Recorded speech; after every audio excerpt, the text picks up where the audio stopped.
Hi everyone. In case you didn't know, there is a global pandemic going on, and I was told by many people in places of authority as well as Facebook experts that I need to wear a mask. And I don't have a mask, and so I decided to make one. And this mask meets all the requirements.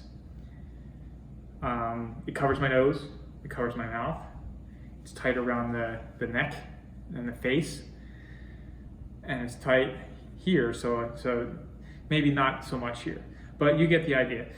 This was as good as I could come up with, and so that's what we're gonna do. But I think for now I'm gonna have to take this off because I'm not gonna be able to talk to you and get through this and drink. I can't drink with this on, so I mean that's a problem. So let's get to it. Our next episode of Drinking in Quarantine, part 4. Okay, so another word from our sponsor, limoncello. What are we going to talk about today? We're going to talk about, so I have a couple addendums to the dating aspect that we talked about last time. So I'm going to go over the couple that I missed. We're going to talk about my final thoughts on Final Fantasy, so that's pretty fun.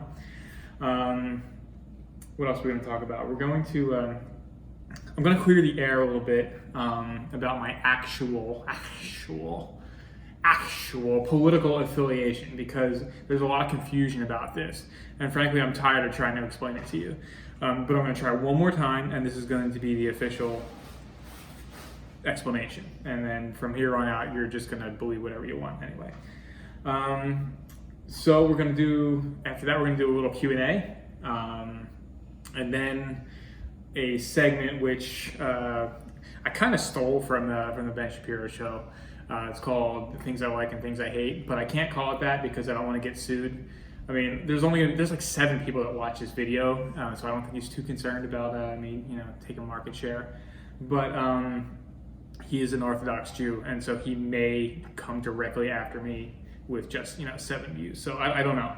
So we're gonna call it by its name in Italian. We're gonna call it Mi piace, non mi piace. There we go.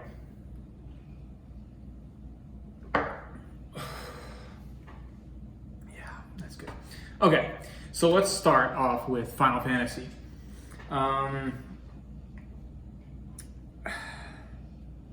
Okay, where do we begin? So it's really cool. Okay, it's really well done as far as like graphics, music. The music is amazing. The music is probably better than the original. The storyline is, however, a little bit slow. It's really long. Pretty much the entire time wasting part is side quests, and that really bugs me. Side quests are cool, but I don't like them as the entire main storyline. So that was kind of annoying. In the original, this one ends, spoiler alert for those that are, curious. This one ends when you basically, you climb the Shinra Tower, you do what you need to do in the Shinra Tower, and then you get out, and then you're on the bike, and then you basically bust your way out of the city of Midgar, and then you're on your own, in your grand search for Sephiroth. There is a lot of differences. There's a lot of differences in this. Again, spoiler alert, President Shinra dies a lot earlier than he should. You meet Rufus a lot earlier than you should. You fight Sephiroth a lot earlier than you should. There's a lot of shit at the end where it's just like, I don't know, They knew they had to end the game, and they're like, well, we can't end the game without a final battle. And so they just threw this fucking battle with Sephiroth in there. And that kind of bugged me because there was no build up to that. You're like, oh, okay, we're out of Midgar. Wait, gotta fight Sephiroth first. That bugged me a lot. The next thing that that comes to mind is, the gameplay was kind of cool. The music, like I said, was amazing, and it kind of draws you in. And I was a lot more drawn in than I thought I was going to be. But now I can't wait for the next phase to come out, because that was no ending, and they didn't even leave you with a little bit of satisfaction at the end of that. If anybody knows the original story, that is just where the story begins. There is no closure at that part. I don't know why they chose to end it there, but probably because there's no good stopping point until, I'm not going to give that spoiler away, but that is probably the next big stopping point. And that would probably have been too long. This would be this would have been 120, 130 hours of gameplay before you got to that part. Kind of looking forward to it, not looking forward to it. I guess the final thought on that is, after going through this and going through the entire shenanigans of the Final Fantasy remake, now all I want to do is play the original. That's kind of all I want to do. I'm probably going to buy the original for PlayStation, because I can't stop in the middle of the story. Okay, next. Like I said, the next part of this episode is going to be about some addendums to the dating apps. So basically, what I ended off with last time is pretty much all dating apps are kind of trash. Facebook is really taking the reins as becoming the Craigslists of the 2020s. But I forgot to mention a couple things and a couple apps which are definitely worth mentioning. So first of all, Plenty of Fish. Everybody's heard of Plenty of Fish. This was supposed to be the coolest thing. It's like a self-healing type of app where the guy just kind of created it, and then it all just takes care of itself. Well, it doesn't really take care of itself at all. Basically, I'm not 100% sure that there's a single actual real user on Plenty of Fish for any more than a day. It's all bots. And so if you basically want to get if you basically want to find the nastiest porn sites, hop on Plenty of Fish, talk to people, and within minutes you will get links to the nastiest porn sites on the planet. So that's kind of what Plenty of Fish is all about. Pretty sure some of them were actual prostitutes. I don't know that, but I'm pretty sure. And then there's Clover. So Clover is kind of this new one that kind of hit a few years ago. Honestly, it's the same as every other fucking app. But what caught my attention about this one, not to use it, but once I started using it, what caught my attention was that, again, there's probably some real users on there, but not that many. And my first encounter was with a legit actual prostitute. I think she messaged me first, and basically it was straight out solicitation, and I'm I don't really think that's a good idea. I'm probably just gonna bail out now and cancel my account, and that's exactly what he did. I wouldn't recommend either of those two. And then probably one of my best friends on the planet, my lesbo, she asked me if I ever used Grindr, and the answer to that is no, absolutely not. Why in the world would I have ever used Grindr? I'm not going to tell you what Grindr is. It's exactly pretty much what it sounds like. And no, I'm not really. It sounds. I bet it's wild. It sounds really wild, and so it would have made a great talking point, but I just don't have any experience with that. Don't go that way. Although it would have been really funny to be able to have a story about that. Sorry, just don't.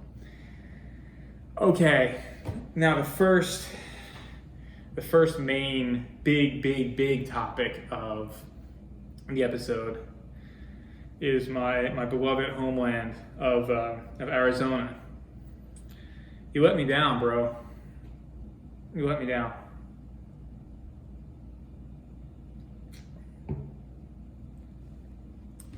Governor Ducey,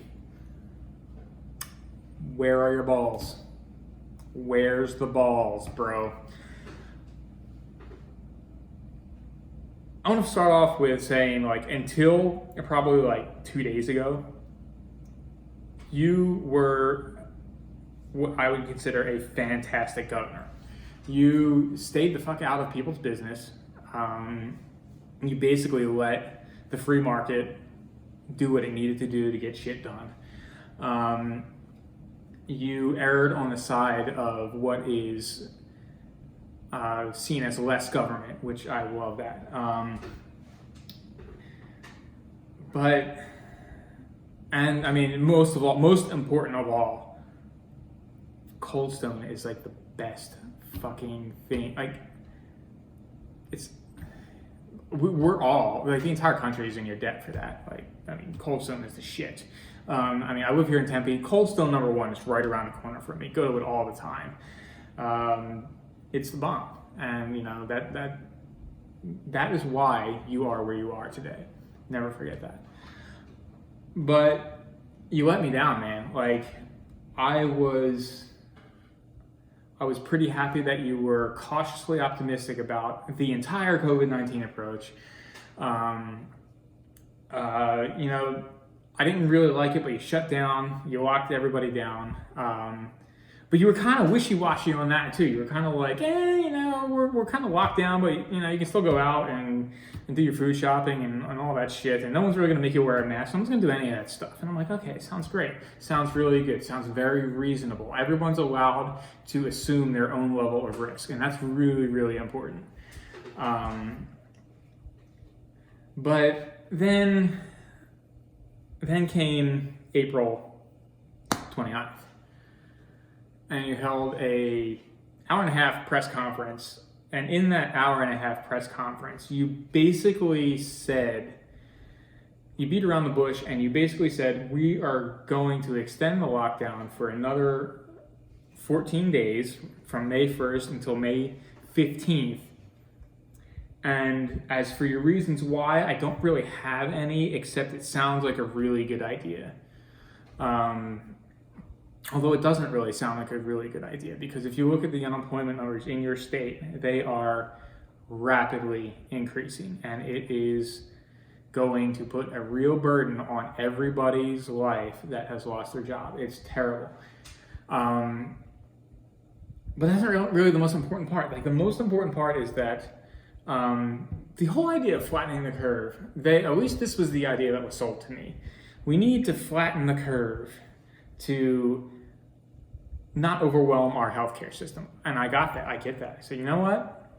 I don't like the idea of locking everyone in the house, but I get that. I'll bite, I'm on board. So it's 14 days to slow the spread, 14 days to slow the spread, flatten the curve, save lives. Okay, I'm on board. As in March. So halfway through April, we say, you know what? We're still going to lock down, but we're not really locked down. Continue doing exactly what you're doing, but we're not really locked down, but we are locked down. Okay, Doug. All right. Great. But now, the thing that killed me was that up until that day, 2 days ago, the 29th, you could technically open your business if you wanted to. Nobody would come because everybody's supposed to be locked down.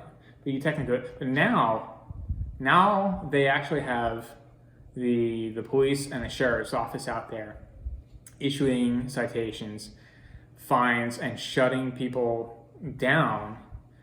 For restaurants, they're removing liquor licenses from anybody that is open against the executive order. And so this is sounding a lot more like an awful, tyrannical approach to handling Arizona.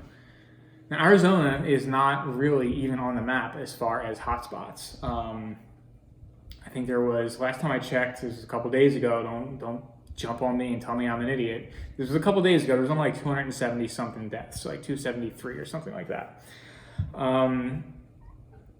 That is 273 too many, but there's a pandemic going on. There's going to be deaths. I get it. I don't like it, but there is. But that's really not anywhere near some of these places in the country. I mean, when you look in New York, I mean, they're talking like 10,000. They're talking thousands a day. This is not good. That's not good up there. They have a whole different set of rules they need to play by, and I understand that. I'm talking about Arizona. This is what we need to do. As far as hospital capacities, we're not even near capacity. We're actually, because people are told to, if you don't have COVID, basically stay home. And that's basically the don't come to the hospital unless you have COVID. That's the instructions. Like, okay, I don't like that, but okay.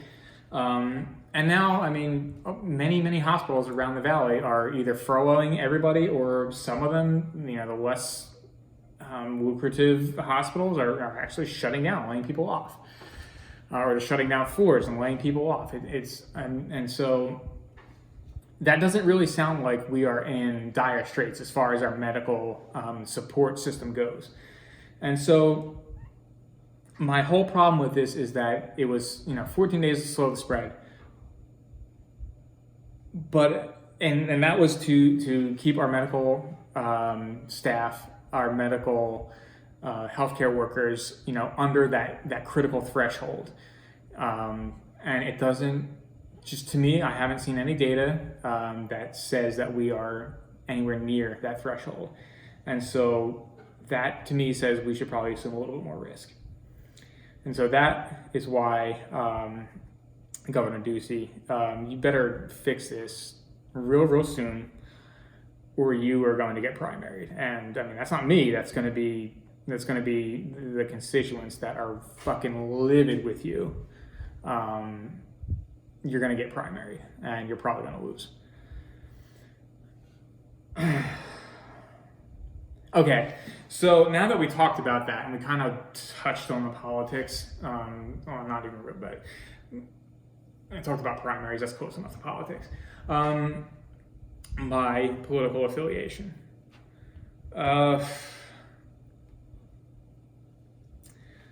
This is a lot harder than it should be, but I mean, actually it's not. So picture a scale. On the very far left, you have the blue, very progressive, very liberal.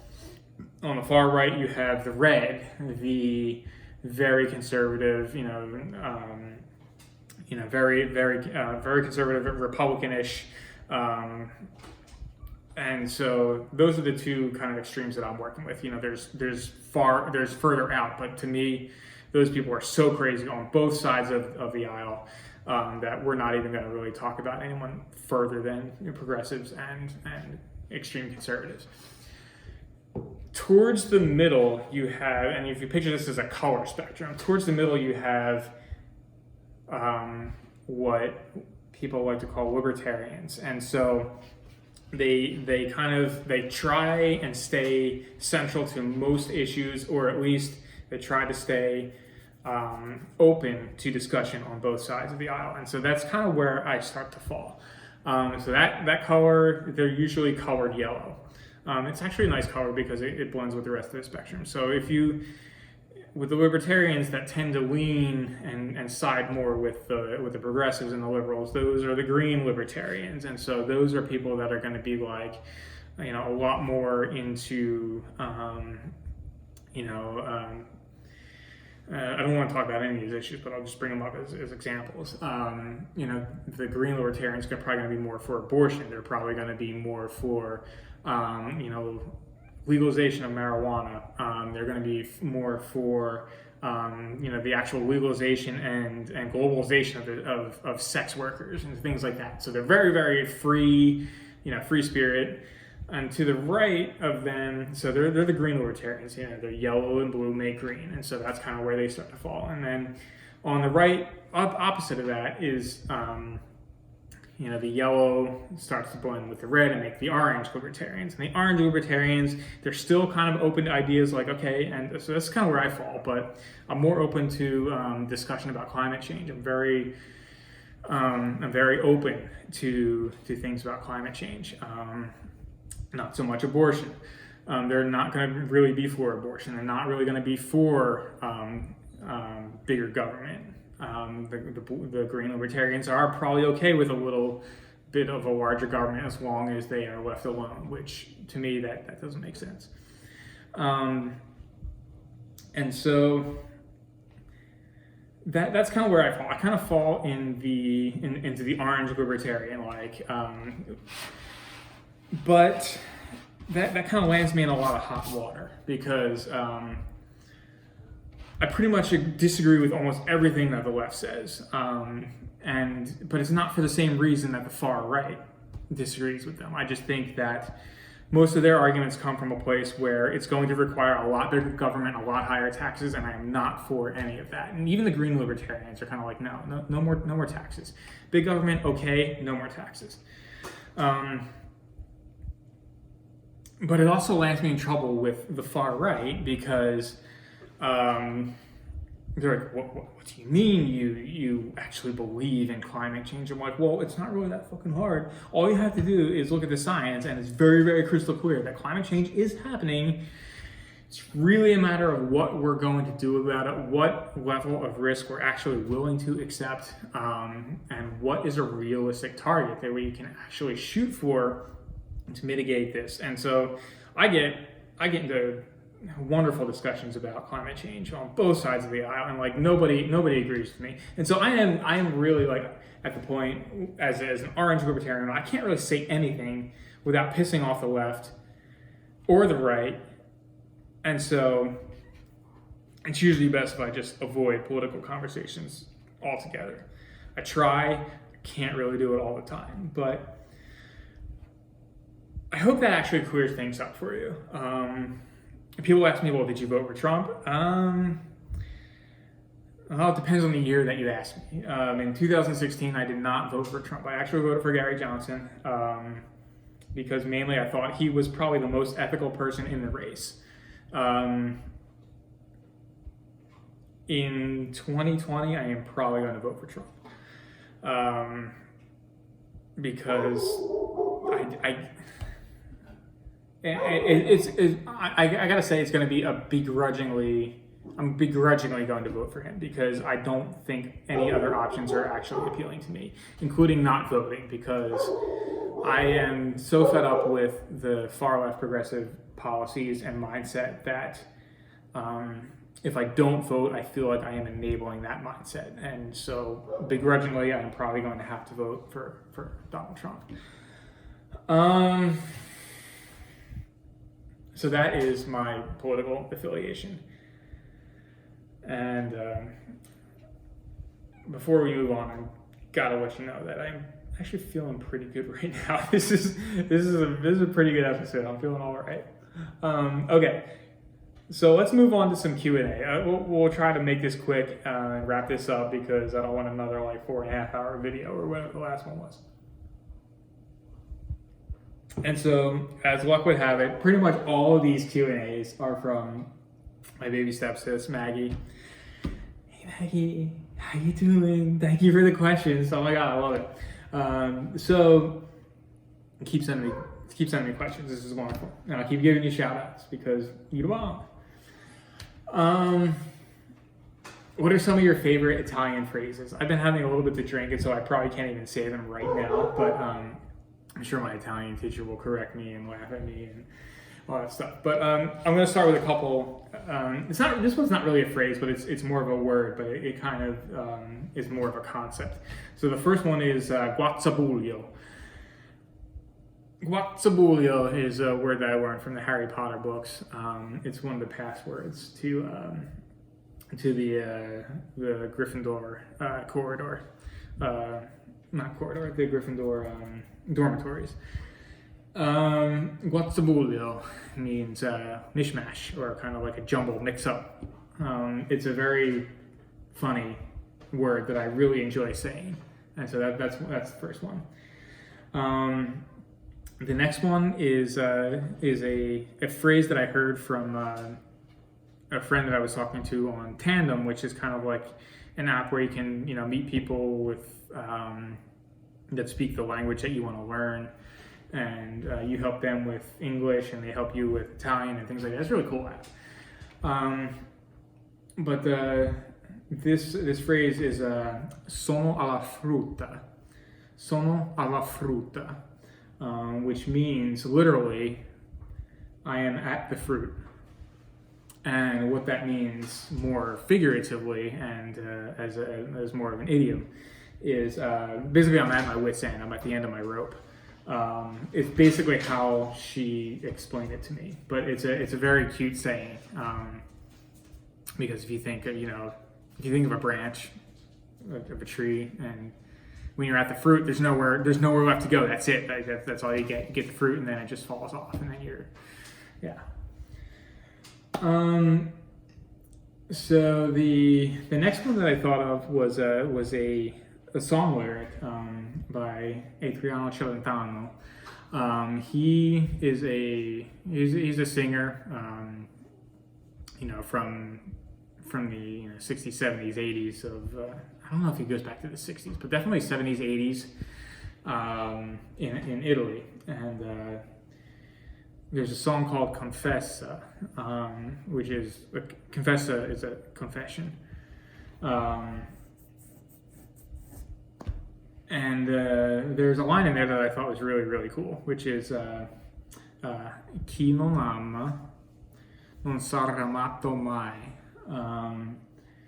And basically, loosely translated, that is, he who doesn't love will never be loved.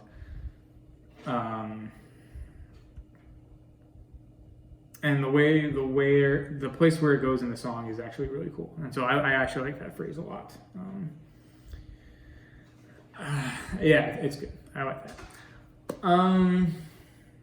And then probably one of the funniest, like, it's not really all that funny, but I really enjoy the phrase. Okay, so as in most Romance languages, there's a formal way to address somebody. Like if you haven't met somebody before, or if you're talking to a professor or something like that, or a teacher, use the formal way of speaking. And so, for example, lei is a formal you in Italian. Lei also as an informal address is she. But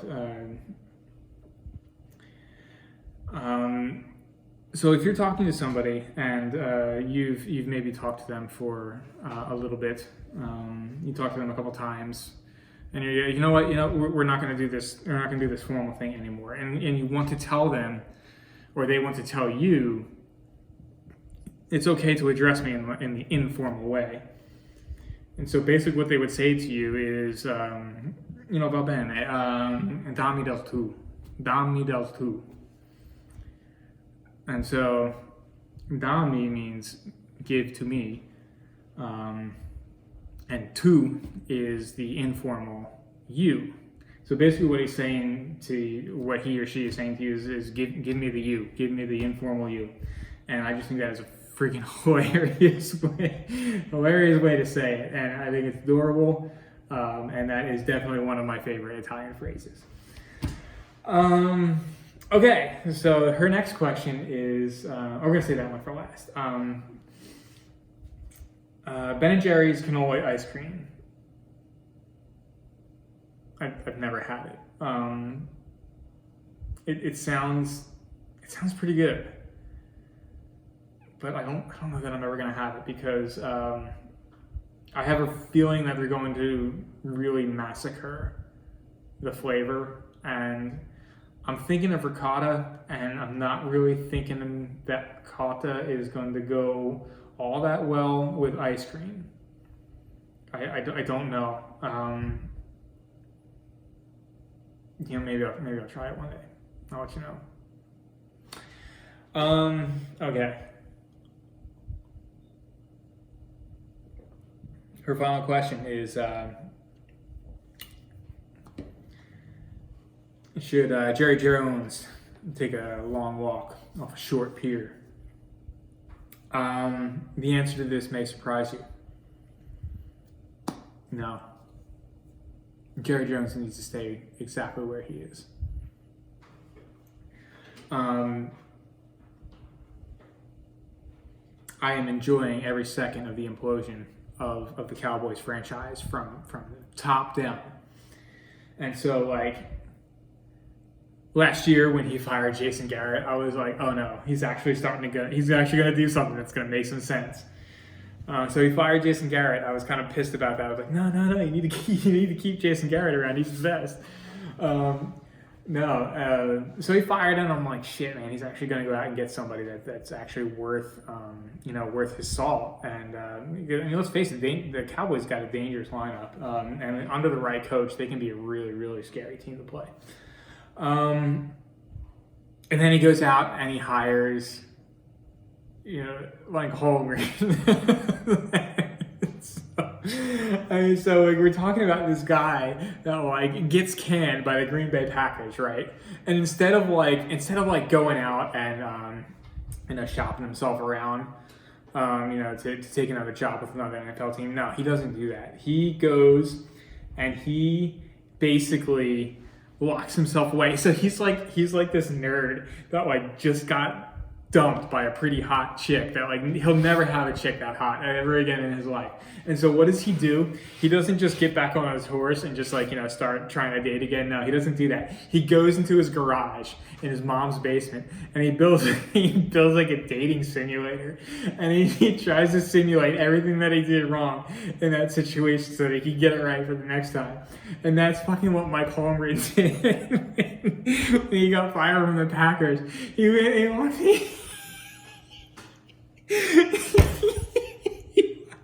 locked himself.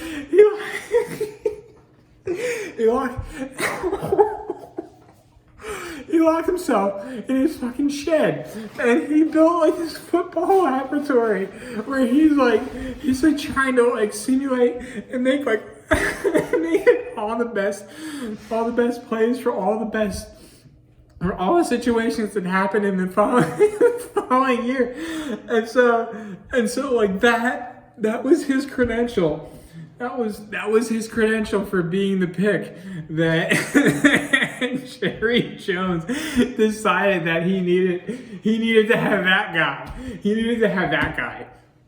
Like, never mind the fact that like everybody knew Tom Brady was gonna leave, and like probably when Tom Brady left, Josh McDaniels would be like on the table. No, he didn't wait for any of that. He's just like, I want that guy that built the fucking dating simulator in his fucking shed to try and become the best football coach ever. Oh my God. No, Jerry Jones needs to stay exactly where he is because this is too good. This is too good. I love it. I love every second of it. No, he stays. Okay. I gotta pull myself together. This is the final segment. It's called, like I said, mi piace, non mi piace. And so in Italian, I guess you could figure out, mi piace is I like it, it's pleasing to me. Non mi piace, I don't like it, it's not pleasing to me. Okay.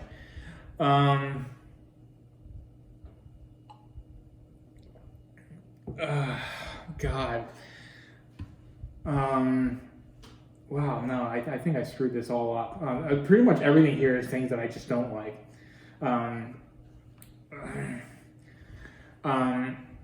No, actually, I just got mixed up. Okay, so mi piace. So when you're dating, you do eventually run into some pretty amazing text messages, and usually when things start to take a turn that you didn't expect, either mostly for the bad. Let's just pretend. No, let's be honest. Mostly for the bad. And then they send you this message where they absolutely tried to sound a lot smarter than they really are. And then and they fail miserably. And so basically, when you take a look at this message, I mean, I'll put it up there for a while. You'll probably need to look up some of these words, and then it's going to be absolutely amazingly hilarious that this is not how these words are used. And it's painfully obvious because I had to look up some of these words too. She definitely used the thesaurus. And the one thing that the thesaurus is not good for is telling you how the word is used. It's pretty good to give you variation for words, but they assume that you actually know how to use them. But this person did not know the word that she chose, nor how to use it. And so, here, take a look at this. I'm gonna put this up for a few seconds, and then, yeah.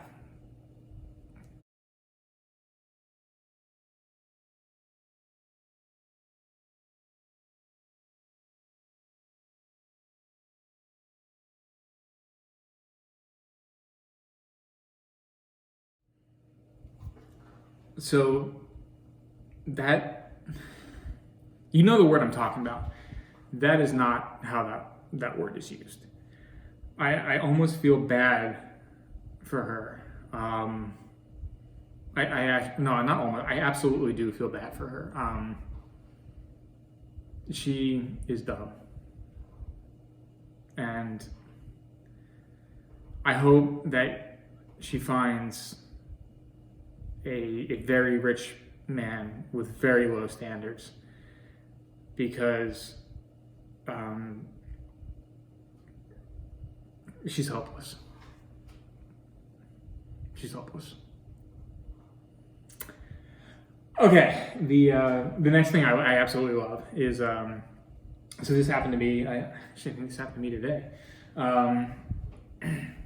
When you're kind of in the middle of a conversation, and you're fucking owning this person, you're this guy or this girl, you're owning this person, and then you're in the middle of typing a really awesome response to something incredibly dumb that they said, and then you get the pop-up.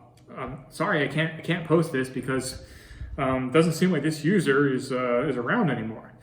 And then so that basically is the polite Facebook way of saying, like, you got blocked. So rather than actually defend their stupid position, they block you. I love that. I actually do love that. That is one of my favorite things on the planet. I mean, if you're gonna hold a dumb position, at least let people, hear them out. Hear somebody out, because, I mean, you might be embarrassed, but you can probably take that and you can probably take that home and look at it and be like, okay, I kind of felt stupid during that conversation, but I'm not gonna make the same mistake next time. I'm gonna be a little bit smarter next time. But no, instead you need to block somebody, and you get to go on being incredibly stupid, and so that's your choice. But it actually is incredibly funny to me. So now we get to the things that I don't like. Non mi piace. So have you ever been in a conversation? Maybe you agree with somebody on a topic. Maybe you disagree with somebody on a topic. Like we're talking about a good discussion here, and then here she comes. Here comes Becky. Becky posts a link, and Becky's link is a video, and you're like, okay, this is good. Sometimes articles can be a little bit, tough to get through. Maybe you don't really feel like sitting there reading an article, but like you can put a video on and go take a shit, and just kind of listen to the video and make it pick it up. But no, the video that Becky posted is a 3-hour fucking video. I'm sorry, Becky, I'm not gonna watch your video. But it explains everything. It's perfect. This is the best video on the subject. It's not. You know what a good video does? A good video takes 3 hours worth of content and condenses it into about 5 to 10 minutes. Something that somebody with my attention span is actually going to sit there and watch. I don't have 3 hours to listen to you debate every single point. Don't have it. Don't have the time. Not going to do it. Sorry, Becky. You're canceled. You are canceled. You're canceled. Stop that shit right now. Moving on to the next thing that is canceled. The May memes. You know the ones I'm talking about, right? Where somebody says something and the punchline is like, it's going to be in May, and then there's a picture of Justin Timberlake. Nobody gets these. Nobody likes these. Nobody thinks they're funny. We look at them and, we kind of like, yes. And sometimes we throw a like out there just to just kind of make you not feel like a dumbass. But you actually are a dumbass. And nobody likes these memes. They're stupid. Stop them. All the Justin Timberlake May memes, they're canceled too. They're all done.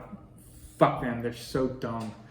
And then that brings me. I mean, this segment's more like a cancellation segment, but non mi piace.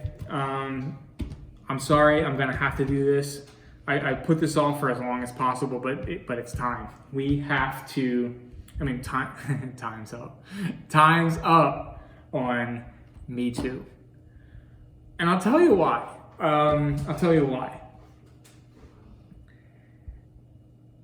At first, many moons ago, in the 90s, it was pretty commonplace, in the 90s, that's kind of where the concept of the casting couch became pretty much common knowledge. Like, everybody knew what the casting couch was all about. Anybody that started to become a rising star in the 90s knew all about the casting couch. So this shit has gone on for like 20 years. So 90s, we're talking about 2010s ish. So almost 30 years this shit has gone on. Then when a particular president takes office, it's time to crack down on it. And you know what? Fine by me. Time's up. This charade should have been over 30 years ago. We're good. We're good so far. We're good there. Where this starts to fall apart is starting in the 2010s. Let's say, I don't think it started with Trump. It probably was close, but I don't think it started with him. It started to become a political weapon. Like, they basically took down Harvey Weinstein, which he should have been taken down. They took down Harvey Weinstein, and well-deserved. He was kind of the sacrificial goat. Everybody loved him. Nobody gave a shit that he was doing this for 30 years. But he was the sacrificial goat. They had to take him down or else they would have no credibility. But what they used MeToo for was a political weapon. And so when all of the political weapons begin to be aimed at one side of the aisle, this starts to raise questions. Now, it could be that people of a particular ideology tend to be more prone to behaving in such ways that would involve a Me Too case. And okay, I'm going to entertain that idea for a little bit.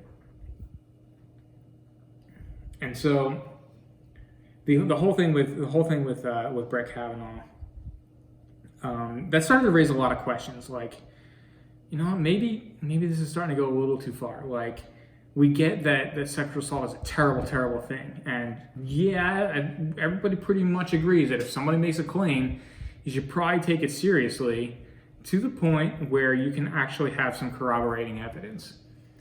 And, in 2018, when the Brett Kavanaugh thing happened, there was not actually a ton of corroborating evidence. So this set people off. And this was a real divide. And so, but Me Too is actually pretty consistent. It's believe all women, all that stuff. Wonderful. Okay, at least you're consistent.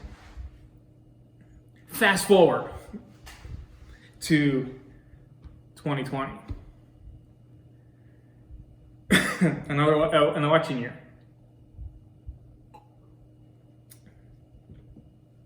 One of the, actually now the only Democratic candidate has a sexual assault allegation against him. And the entire reason why MeToo is canceled is not only did it take a month for any of the major mainstream media outlets to pick up on this, to actually report on it. I mean, this is starting to go around in May. In March. It's now May. It took them a little over a month to actually pick up on this. But that's not the point. Like the main problem with this is that it's no longer consistent. The MeToo movement, I can't even remember the lady's name, the founder of the MeToo movement, basically came out and said, you know what, we kind of looked, we don't think that this is a credible accusation. And Alyssa Milano said the same thing. I don't really think it's a credible accusation. She basically sat behind Brett Kavanaugh and burned holes in the back of his head on much less of an allegation that was made. But on this one, no, silence. Not silence. Basically, come out and says, I don't think he did it. So not only that, so the whole time's up. The time's up. It's your turn to burn, motherfucker. So the law firm that basically is touting time's up, would they give her the time of day? No, they wouldn't give her the time of day. So the whole problem I have, and the whole reason that MeToo is canceled, is because it's not being applied consistently. You're going to have some consistency to it, or basically you're undermining your entire goal. And that's a shame, because it's actually a pretty good goal to have, which is make sure that people that are committing sexual assault actually pay for those crimes. I'm all on board for that. But you're going to have to be a little bit more consistent, and you're going to have to get this shit right. And if that means, unfortunately, throwing your candidate under the bus for a short amount of time while things pan out, so be it. But if you're not going to do that, you are 100% canceled. Speaking about cancel, I said I wasn't going to rant for too long, but I lied about that as well. And so here I am with like another hour and a half, 2-hour video. But that's all we're going to do for tonight. I need to sober up and get on with my Friday evening of doing absolutely nothing. So until next time, maybe we'll talk to you in between then. But definitely next episode, stay tuned. We'll probably have some more incredibly fun shit to talk about. See ya.